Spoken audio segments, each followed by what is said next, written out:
When's the last time I saw you? Too long. 2020 or 21? 2 years ago, I think, to do the podcast episode. Yeah, you guys came here. You're a returning favorite.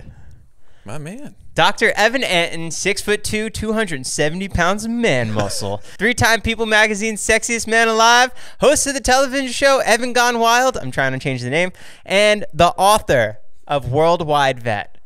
World Wild Vet. Wild Vet.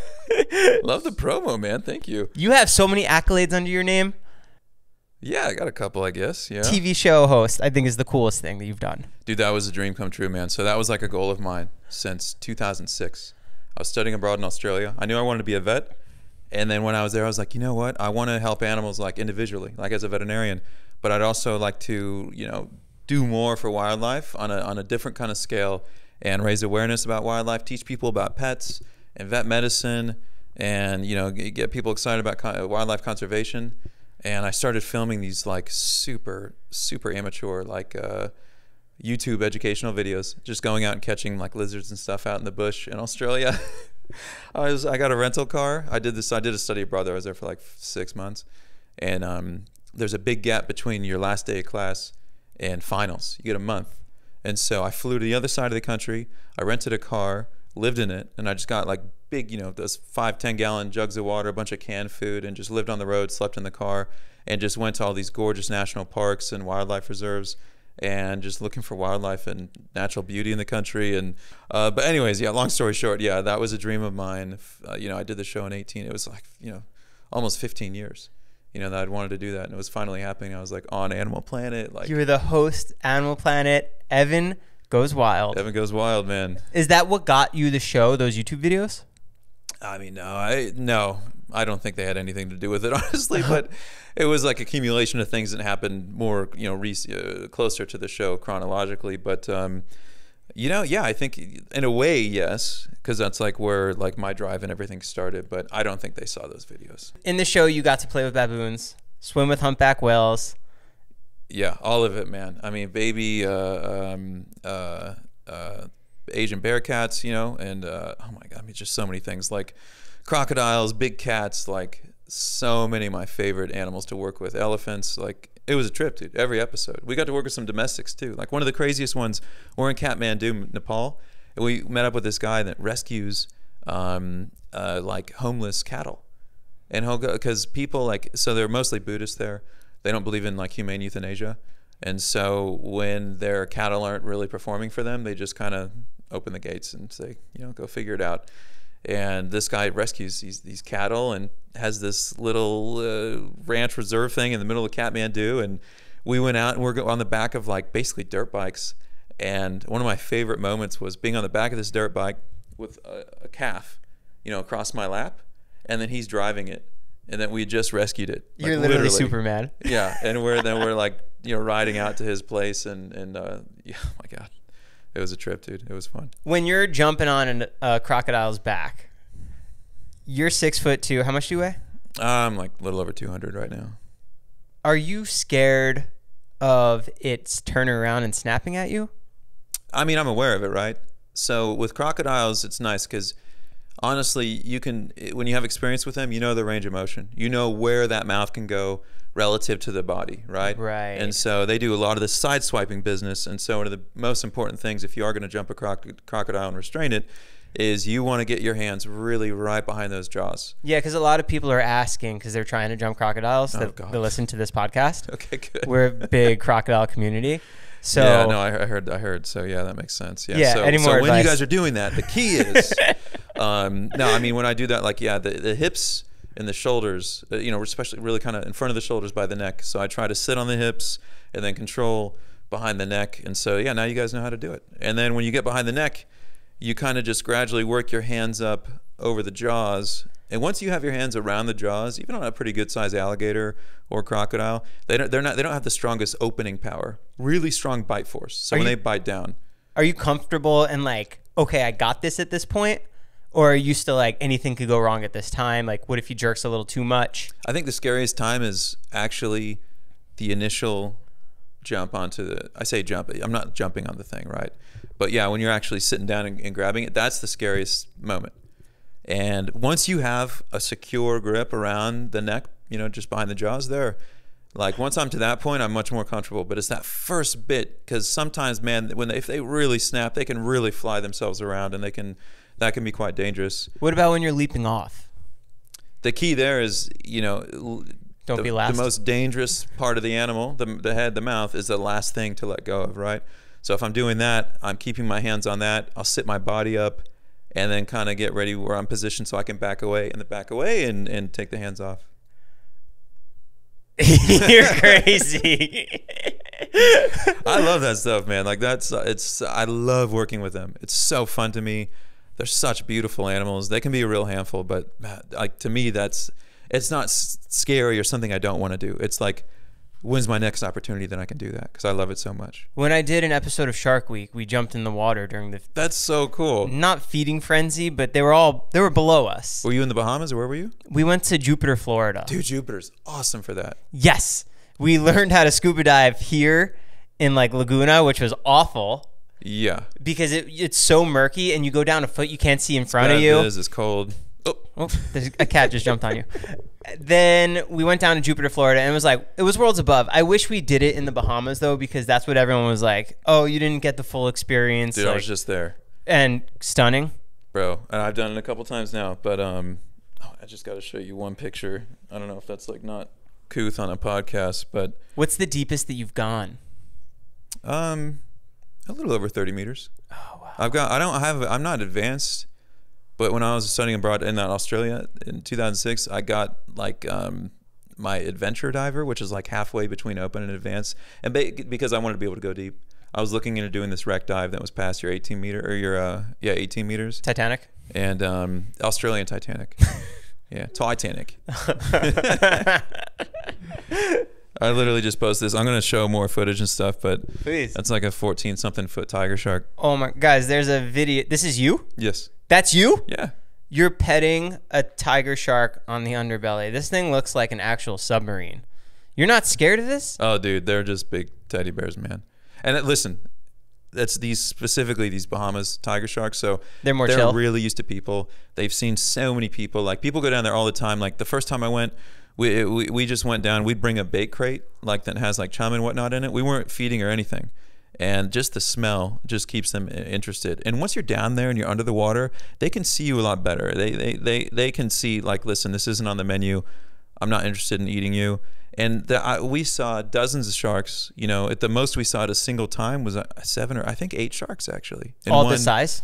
Various sizes, anywhere from 10 feet to that size. You can't do that with a bull shark though, no?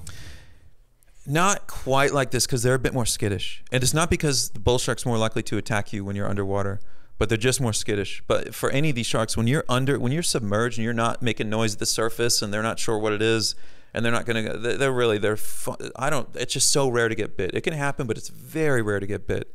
But these guys, they just want to eat little fish scraps, so they don't look at you as food. So when this guy's swimming by me, these tiger sharks are apex predators in that area. They really don't have anything to be afraid of.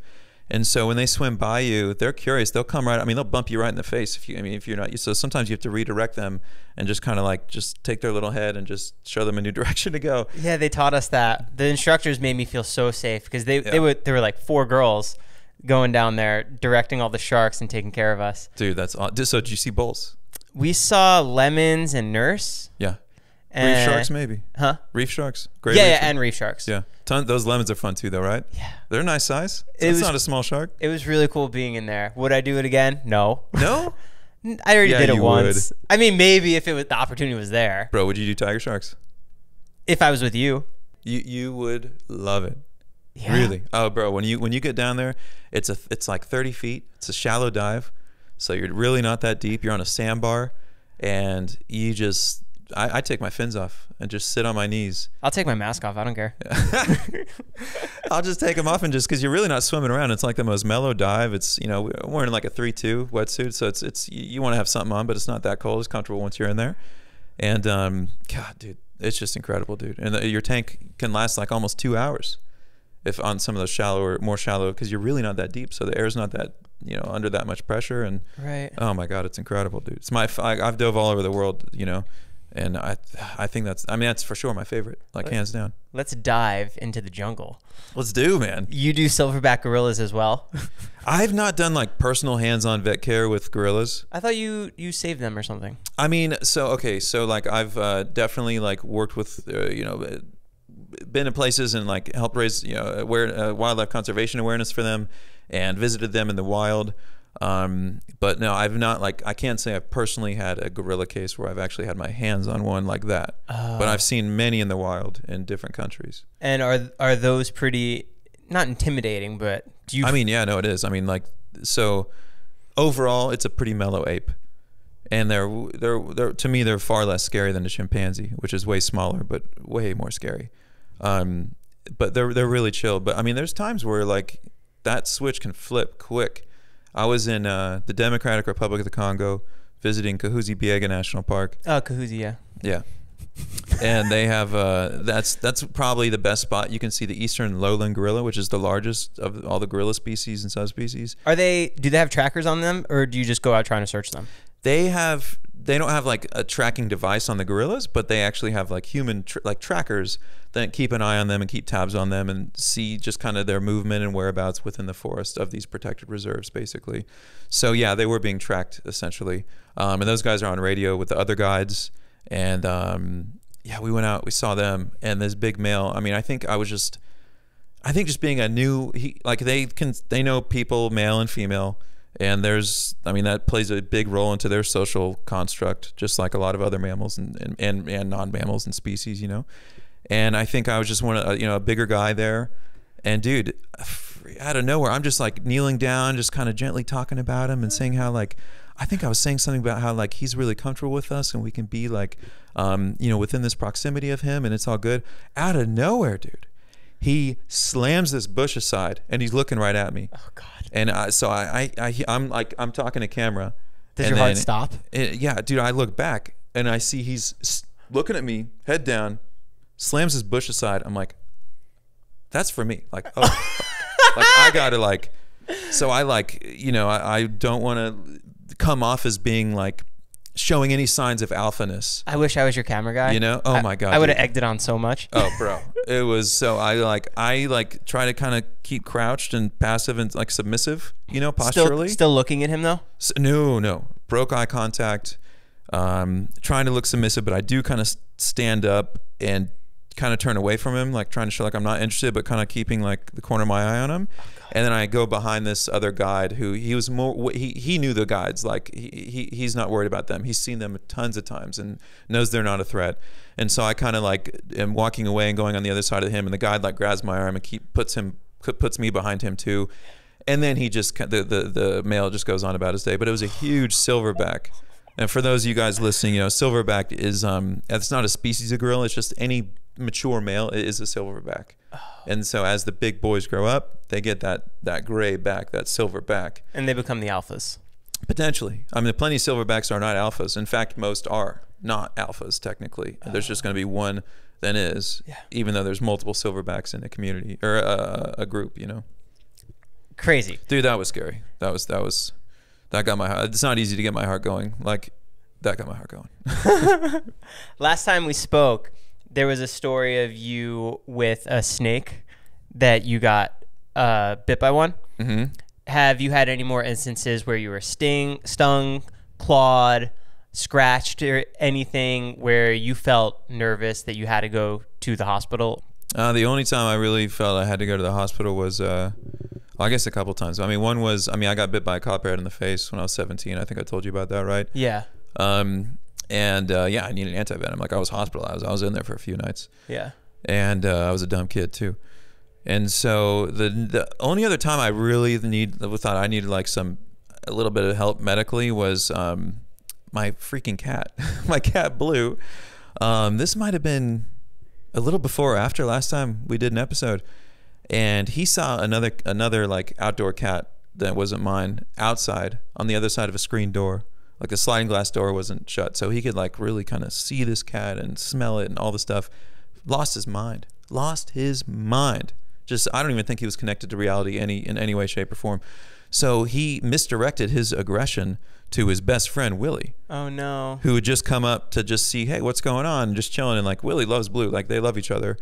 And Blue misdirected his aggression, starts slapping and hissing and biting at Willie. So I have to pick up Blue. Willie's trying to climb up my leg, and I'm trying to like keep Willie on the ground because Willie's like, yo, what the fuck, bro? Like, fuck you. Like, dude, you know, he's freaking out. And then while I'm holding Blue, who has never showed any sign of aggression whatsoever, bites the shit out of my finger, my index finger, this finger. And oh my God, it got so swollen, infected with those cat teeth. Those cat bites, they have such long canines for their size. I mean, it's only this long, but when you get a puncture of a contaminated, dirty cat mouth all under there and right next to the joint, it was so inflamed and so painful. So I didn't go to a hospital, but I called my doctor the next day. I'm like, listen, man, I need a prescription for, you know, a nice antibiotic, and I knew what I wanted to do for that, and he agreed, luckily, and then I was like, dude, also, honestly, I need some pain medication. Like, I can't even think. Like, I've been drinking some whiskey trying to, like, get this thing to go away, and, like, I don't really have pain meds here. Like, can you please just help me out just for a couple of days? Like, I can't even freaking think, dude. I can't do anything. My finger is just so inflamed and so painful. As a practicing professional vet, you can't write anything for yourself as a human, right? Yeah, like that'd be pretty illegal. Yeah. Yeah. Do you think it went so deep it hit bone? Oh, I mean, if it didn't, it was within less than a millimeter from it. I mean, your finger's only so much soft tissue anyway, so your bone right there. I mean, and his fang went deep into it. I mean, it was. I'll show you a picture. I mean, it was nasty. Wow. When you worked in caves with bats, yes, are you worried at all about the feces in there, as far as like getting into your lungs and it being poisonous for you? No, I mean, I wasn't spending like a crazy amount of time in there, and like where I've seen bats in caves, they've been pretty big open areas, and so like a lot of those gases also, they're kind of warmer as they're like kind of festering and everything, and so they get above they go higher up in the cave. Yeah. And so anywhere I've been, like, yeah, it might be a little stinky, but it's never been like so, full of ammonia and whatever. Then I'm worried that it's toxic yeah, no. Got it. Yeah. So you have your book, World Wild Vet. What made you want to write a book at this point in your career? Because you do have crazy experiences. I mean, you've traveled all over the world. You go to countries that I don't even know how to pronounce. And it's just a collection of your stories of your travels. Why did you want to put these together for people to learn? I mean, I think one of the biggest motivations was just to share my enthusiasm and get people like, I love what I do, and I love what I've gotten to do, and I love sharing these stories. And I feel like if people can hear it firsthand from somebody that's had like really close encounters and genuine firsthand experiences, they can get maybe a different perception of some of these animals. Because I also love some of the misunderstood animals. I've got a chapter about sharks. I talk a lot about snakes and things, and a lot of people might have irrational fears of without really having any personal experience with. And if they can just learn a little bit more about them and why they're important, why I love them, maybe it can help change some attitudes about it. I mean, that was one of the biggest things. But it's just fun to share these stories. I mean, they're crazy stories, and like it's fun to share what these other parts of the world are like, and share what conservation's like in these other areas, and what people are like, and what traveling is like, and how it can be an absolute shit show, with some of the traveling and even just some of the vet care in some of these places. So. To be honest, it wasn't something, writing a book, wasn't something I was planning on doing relatively this early, I guess, in my career. Mm-hmm. I thought it'd be something I'd do kind of towards the middle or the end maybe. But I guess I also realized I had a lot of stories, and to be honest, my agent was like, no, we need to do this. Like, you have a book in you. Like, look at all the stuff you've done. Like, let's shop around. Like, let's just see, if it's something you're into. And I was like, yeah, I'd love to do it. So we just kind of went for it, and it was a freaking awesome process. I really enjoyed it. What was the best thing that came out of it?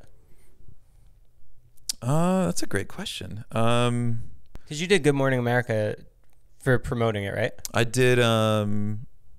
Maybe I did do a Zoom with them. I did a bunch of. I hired PR even for that. Like, because it was the toughest thing was we released it October 2020, and I had a whole book tour planned. Like, I was going to be traveling all over the country, like doing in person like readings and visits and promo and everything. And obviously, that was a terrible time, and I couldn't do any of it. So all the PR and press I'm doing, I wanted some help, but it was mostly just pretty much entirely virtual. Right. And so I'm just doing Zoom calls here. I went to a couple studios for some of the bigger shows, but like, yeah, the promoting it was really tough.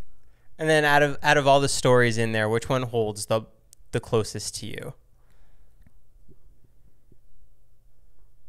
I mean, the Australia one, that's where I really found like my calling, or at least what I wanted to do, and really like honed in on like what my vision was and what I wanted that to look like. And I've been, that path has been, I've been walking down that path, and I saw, now, 17 years ago at this point. So that one's like, that's like really deep in my heart. Like that's like my core, right? And then one more I have to say, like, I mean, I love them all. Like I really do. They're all such special things. And this book doesn't include so many other special things. And I just couldn't write it, it didn't make sense to write a 600-page book. But is the rhino chapter about rhino conservation. So wildlife conservation is different all around the world, and animals, and habitats are threatened for lots of different reasons. But the reasons that play into rhino conservation are really unique. Because of the value of the rhino horn that they're poached for. And so, I mean, it's a war over there, and there's big money going into poaching those animals, and the costs and implications of what it takes to secure and protect those animals are so substantial. And when you can't protect them, you secondarily, as a byproduct, protect everything, because it just takes so much to protect them. And if they're protected in a habitat, everything else is for sure going to be good. And the people that are involved in rhino conservation, I mean, they put their lives on the line, and they're so passionate about it, and they risk so much to do something that they just believe is so important and so iconic for Africa, and important for its wildlife and its habitats, and just the core of what Africa is. And so that's something that I find very touching, and it's very special to me too. What makes the horn so valuable? Is it used for medicine? Yeah, you could say, yeah, it's used for quote unquote traditional Chinese medicine. And I'm not knocking on traditional Chinese medicine, but if you look back at like historical texts and whatnot, it didn't appear like it was, but now they're calling it traditional. And I'm talking about 2,000 years ago. It didn't look like it actually was authentic, true, thousands-year-old traditional Chinese medicine, as far as I know. But they call it that now, and it's not. There's nothing medical it can do for you. It's just keratin. So it's the same same thing, same tissue as hair and fingernails and stuff. But they'll sell it to cure impotence. They'll sell it to cure the flu. The Vietnamese prime minister said it cured his cancer. And a lot of these places that people that sell it, they cut in actual medication. So this guy wants it to cure his impotence, but it actually has Viagra in it. But he thinks this rhino horn is the jam, like it worked, Right. So it's really unfortunate. So that's one component, and the other component is it's a status symbol. It's a sign of wealth and riches and money. People buy status symbols all over the world. Like every culture has their own versions of it, and people like to show their stuff off, like whatever. But unfortunately, they do that with rhino horn and the stuff. So rhino horn, just to give you like a little bit of an idea. When some volume of rhino horn leaves the country, it's $30,000 to $60,000 US per kilogram, and so a big horn could be several kilograms. Wow. If you get a whole horn. And the price would probably be even more expensive if that whole horn's intact and somebody wants to buy it like that. But in its final destination, which is Southeast Asia and Southern China, Southeast China, whatnot, it can be up to $200,000 per kilogram. So one big horn could be $750,000, maybe more. The horns never grow back. No, they do grow back. So just like keratin and other parts of the body or other animals, just like us, our fingernails and hair constantly grows. So that actually also makes it very unique, because it's one of those animal products that you could farm it. And that's not something I want to do, or something that like I hoped the world would start doing. But at this point, it actually would be awesome if we could start farming them. Trim the horns as we do to protect them, and then sell that and turn that into a business. Because if the demand, it's hard for that to disappear, and it's unfortunately it's still there. And I wish it wasn't, but it is. But yeah, it's not like tiger teeth. You have to the animal's not going to live without its teeth. Elephant tusks, same thing. I didn't even know tiger teeth was a market. Oh yeah. A lot of tiger parts are. The claws, the teeth, all kinds of stuff, the fur, even some of the soft tissue things, and the bladder and stuff like that. Tiger fat, all kinds of crap. But yeah, that's a big reason why there's so few tigers in the wild. It's because of poaching for the parts. Gorilla hands. People want the hands. They want the head. They want all these different parts of the animal, or they just want it for bush meat. A lot of these different species, including a lot of big primates like chimps. or they want to take the babies. But anyways, point being, it's one of the few that you actually could harvest, if you want to say, and then the animal doesn't have to be sacrificed. But they just want to go and poach them and kill them. And some people want to see blood on the horn. You know, it's a nasty thing, and it's big money, and it's a real challenge and a real scary thing to protect those guys. In your travels, what's the most exotic meat that you've tried that was native to the region? Oh gosh, I mean, I guess some weird insects for sure. Human? They only do that in the southern hemisphere. Oh, really? Yeah. So like only in South Africa. Tastier in the south? No. Oh, it was more like, to me, it would taste like raccoon meat. You know, like. Wait, you tasted human meat? Yeah. Really? Yeah. Whoa. No. Oh. I hate you. No. If I did, I wouldn't tell you. Yeah. So no, I've never eaten anything. I mean, I don't know, like. It's in the Philippines, and there's this croc breeding facility, and they get back to conservation too, as they should. So crocodile, I guess, and I've had alligator. Yeah, Florida. Yeah. Sure. Are you familiar with Boneyard, Alaska? Or no. Yes. Oh, okay. Yes, dude. Have you ever done... I want to go there so bad. How crazy does that look? It's insane. Can you explain to the audience what it is? Yeah. So, okay, I learned about this guy on the Joe Rogan podcast. Yes. Right. And so that's the Joe. first time it sounded like, and it sounded like that's the first time he was talk to anybody big about it. And this guy has like a relatively small geographic area. Isn't like, what's it, half a mile or something, or a mile, or he bought it just to live. Yeah, this guy, he was in oil or something, or in Texas, moved to Alaska, bought a piece of property, and on the property is thousands. They've gotten thousands of all these different prehistoric animals that actually they didn't think they would find there. We're even in Alaska at all. Like not even close. Like all these, a lot of woolly mammoth, and all these, some other big mammals. You have like saber-tooth tigers. Yeah. Jinx. Yeah. You want me a Coke? Kiss? What? Okay. Huh? Dude, it looks just like, because I love bones. We've done silly videos. Yeah, with you're some the of my boner skulls. guy. The boner guy. The boner guy. The boner is a bone lover. Bone lover. For those boner. wondering.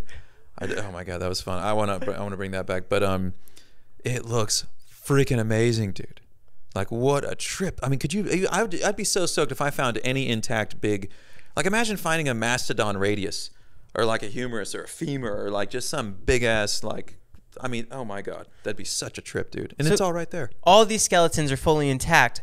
What were they doing there? Did they all die there? They were just living there? That's a mystery, right? I mean, because like the fact that they're fully intact makes you think like, okay, they probably weren't washed there, like moved by water, because they're all intact. Like, what got them all there? There's some huge crack in the earth, and they all, like, I don't know. I don't get it, dude. It's some weird thing, or it's aliens, right? Right. Aliens do all the weird. They did the pyramids. They did the boneyard. They're like, we're gonna fuck with them. We'll take all these animals from Eurasia or whatever, and we're just gonna throw them here. But all the animals there must have died like almost instantly, right? Yeah, I mean, because they're all fully. They are mostly fully intact, right? They're like a lot of them are fully intact, full skeletons. Like, they're not like crushed and broken. Still, why was there so many? And it's not like you go back to prehistoric times. I'm assuming these animals aren't just like shoulder to shoulder with each other, like with how biodense it is, Like, but yeah, I mean, but it's fair to say, yeah.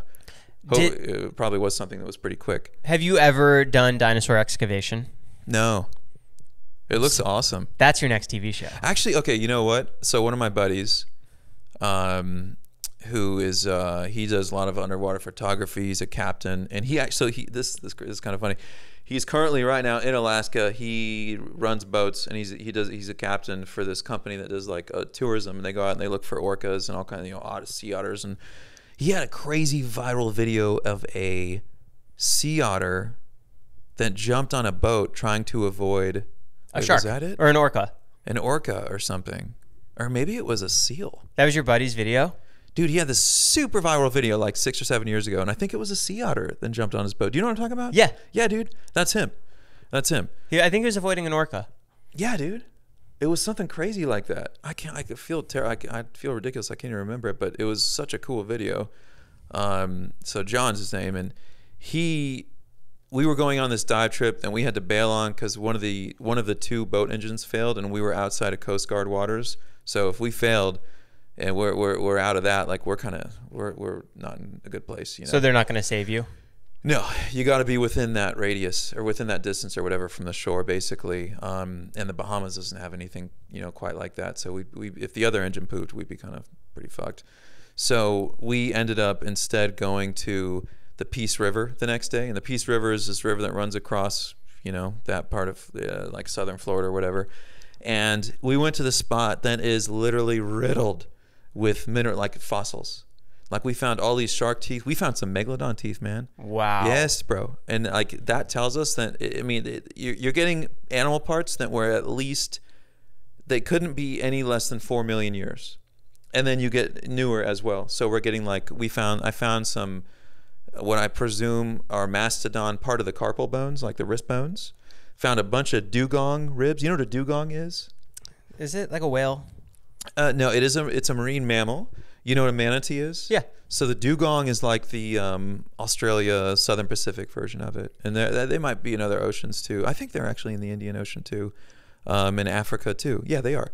So it's like a manatee. So all these fossil, mineralized dugong ribs, a lot of other shark teeth. We found some tiger shark teeth, bull shark teeth. Oh, we found some really old shark teeth. Another species that's actually even older than a megalodon. And then he found what looked like, I think, a wolf molar or premolar. It was really beautifully intact. It was really nice, and all kinds of other stuff. I mean, I shipped myself home like 2 like boxes. I mean, I brought home like 150 parts of bones. It was just awesome. So I guess I've done that. Is a situation like Jurassic Park real, where you can take the DNA of an animal that's extinct, fill it in with another animal that's on this earth, like an elephant? Do you know Forrest Galante? Yeah. They're bringing back woolly mammoths on a certain island. That's what I was going to say. So that's possible. Yeah. It's happening. It looks like it looks like it's possible. It looks like it's possible. I mean, technologically, it seems possible. If they have intact DNA, I mean, it seems like that's something they could do. That's crazy. That's crazy. And just to close it out, what's one situation with an animal that you felt almost an out-of-body experience where you were like, I can't believe I'm here. How did I get here at this point? Because I feel like so many people relate to you as running around the neighborhood, going out in the woods, trying to catch different bugs and geckos, lizards, maybe they see a snake. That was you. Yeah. And you made it your career. You're a practicing veterinarian, the show, the book. You've done so much. What's one situation that just really makes you feel like you made it?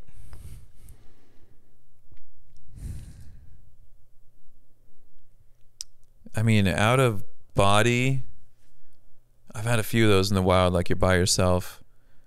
And, God, that's a great question, man. I've got like a few things floating around. I mean, one of the biggest, like, full circle, like, holy shit moments was the first time I was on a big TV show at the time. So, Kris Jenner had the Kris Jenner show. I can't remember the exact name. It was like the Kris Jenner show, something like talk show. And they reached out, and I didn't have much to go off of media-wise. I don't recall how they found me. And they're like, hey, we'd love to have an animal expert guest. Would you come on? And so I was like, cool. And so I had 6 animals. It was like 2 segments. Like I was on TV for 13 minutes. Like to this day, it's still one of the longest I've ever been on a talk show. That was a long time. And so I first come out with this baby kangaroo, and I'm like pretty shy. And I'm like, oh man, this is crazy. Like all these cameras, I'm on the studio set. Like this is nuts. There's a live audience. Like it was like just kind of crazy to me. And then the next animal, I had a kookaburra, which What's is that? the you know the Australian bird that go. That was terrible. Can you do that sound one more time? I feel like I'm in the zoo and I hear it from like 3. That was bad. I can't. I have to like hear. Dude, I guarantee you've heard it. It's like this big kingfisher looking kind of bird. I'm sure you know what that is. It sounds familiar. Yeah, there's this big Australian kingfisher thing that has this really iconic call that I'm not good at impersonating. I can do some other animal noise, but I guess not that. So, and then the third animal was this like 7-foot alligator. and a couple of the handlers bring it out to the stage, and they just set it right on the stage. And I stand up. I'm like, all right. So I go and jump this thing to restrain it. And like right when I sat down on it, and I've got my hands, I'm holding its neck and just, restraining it, keeping good hand on it, it like hit me. And then it was just like, oh shit. Like that was 2013. So it was only 7 years after or whatever, or 7 or so years after, when I realized that was what I wanted to do. I'm like, oh my God, I'm here. I'm looking at cameras. I'm looking at a live audience. I'm on this set. I'm on Kris Jenner's show. Nene Leakes, who was, she's one of the Real Housewives of Atlanta. She was hilarious. I love Nene, dude. She was so funny. She ran off the stage. I'm like, oh my God, like this is real. This is freaking crazy. And then then my energy came, and like, if you see me with the kangaroo and I'm all shy compared to me with the alligator, it's like two completely different people. Like it just hit me, and it was so just amazing and wild and cool and crazy. And it was really fun to be able to like share my passion and some information about these animals in this way on this fun show. That was a big moment. And then like other ones are just like being in the wild. Like I for a second I thought I was like atheist when I was learning about biology, because like it made so much more sense than anything religious I'd ever learned before that point, and all that I just couldn't wrap my head around. And then like I was like, the science makes sense. It's all in the science, And then when you get out and you're in the jungle, and you're all on the other side of the world, and you're hearing and smelling and seeing everything going on around you, and then you happen upon one of your favorite like snake species, and it was one of the big reasons you came all the way out there to see. You really wanted to see this gorgeous, green tree pit viper, whatever. There's something like spiritual about it. So like when I'm like in the bush like that, like I feel some kind of deeper connection that I can't explain, but I just feel so at peace and just so one and so like amazing. And it might all just be just endorphins in my head. Like obviously none of us really know at the end of the day, but moments like that are super duper special. When you're out there on the other side of the world by yourself in the bush, are you scared? No, like if I go, like I'm aware of what's native to that area, and like I'm going usually in like protected areas where there's probably not any like human conflict or like human, GU gorillas or that kind of like sketchiness. So like not super, but like, yeah, I mean, I'll go out at night sometimes in the bush in Southeast Asia, and technically, yeah, forest elephants are native there. They can be super aggressive. Like I wouldn't want to stumble across one. I'm hoping I would hear it before it hears me, but I don't know, so like, yeah, there's scary stuff, and I'm trying to go, work with or, see or visit whatever, like what could, dangerous animals, venomous snakes, stuff like that. So like, yeah, there's things to, be aware of. You want to keep your head on a swivel and be smart and everything. But I'm not like walking around like frightened. Like I think if I was, I wouldn't go. It'd be too scary. Like you're by yourself. It's at night. You're alone. Like that'd be scary if you're freaking out. But I love that stuff. I recently found out that a lot of Man vs. Wild with Bear Grylls was staged. Yeah. Did you know that? Yeah. Yeah, even... I mean, I might have found out after the fact, but like, yeah, I think all of it was pretty much staged. Like even the volcanoes that they had smoking in the background, they had smoke machines there. I didn't know that. That is what was like so eye-opening, that they just curated this entire situation. Meanwhile, I'm going out thinking I can go live in Africa for a week. I mean, people do, and they could. Like you could if you were, if you learned how, but like... And he does know how. I mean, don't get me wrong. The guy, he could do that if he wanted to. I'm sure. Like, no doubt. He for sure could. But yeah, I mean, he's sleeping in the hotel at night. He's sleeping in a hotel. He goes out. They get their shots. He does his hunting or whatever he's doing. But it's, yeah, he's not actually doing that. When you're doing your show, obviously you're educating people about the animals. Are you aware of all of this in that moment? Or do you kind of do the voiceovers in post after you do your research on the animal to like double check that everything you say is correct? And after talking to the experts, like getting other people's advice and input, how do you go about explaining what the animal is? Well, first of all, everything was CGI'd. So none You're of it such a liar. No, I mean, yeah. So like, yeah, anytime, like even whether it was for the show or if I'm going on a talk show and I'm talking about, these 4 or 5 animals, like I usually, I have walking knowledge on them. I could talk about any one of them for sure, just from what's in my head. But like, yeah, a lot of times, like I'll do some homework the night before, and I'll be like, is there any new information about them or new scientific reveals, or is there some really neat, interesting facts that I really want to like get clear in my mind on what the story is. So like, yeah, I'll often like brush up, but I mean, there's a lot of there's a lot of times where like things just happen that you can't expect. Like I didn't know I was gonna find a big ass Bengal monitor on the road that I wanted to catch and talk about. So we're just gonna go from there. So it's kind of on the fly. And to answer your question about the voiceover and stuff, like yeah, like some of the interviews, a few of them just more for the sake of editing and post and whatnot, I had to do some like some on the fly interview kind of things that we pretended we were where we were, and it was really in Malibu, and we pretended like we were back in Africa or wherever the episode was. But that was more for just getting the story to like all make sense and just for the flow of the episode. It wasn't for anything like fake or whatever. Like everything you saw was real, and a lot of it, most of it was just like walking knowledge. That's so cool. Yeah. Awesome. Well, guys, go check out Evan's book, World Wild Vet. Do you have an Audible version for those of us that can't read? I read it myself. Oh, great. Yeah, man. Amazing. Yeah. Cool. So it's available Amazon, Audible, everywhere else. Yeah. You easily find it. Evan Goes Wild. Yeah. Thank you very much. Yeah, of course. And then we have your YouTube channel coming out soon. Dude, I'm gonna get back on that. I'm gonna get a new laptop. I'm gonna start filming, start producing. Hell yeah. Amazing. Oh man. But yeah, I do have a channel. I've got a lot of content up. I mean, if you've not seen it, you'll see a lot of cool stuff. Different surgeries, working with different wildlife, all kinds of stuff. Please, check it out. You'll like it. You're a superhuman. Thank you for being here. You are, man. Thank you so much, dude. This is always a blast, Joe. I appreciate it. Lightweights out. Cool. Thank you. Thank you. My pleasure, dude.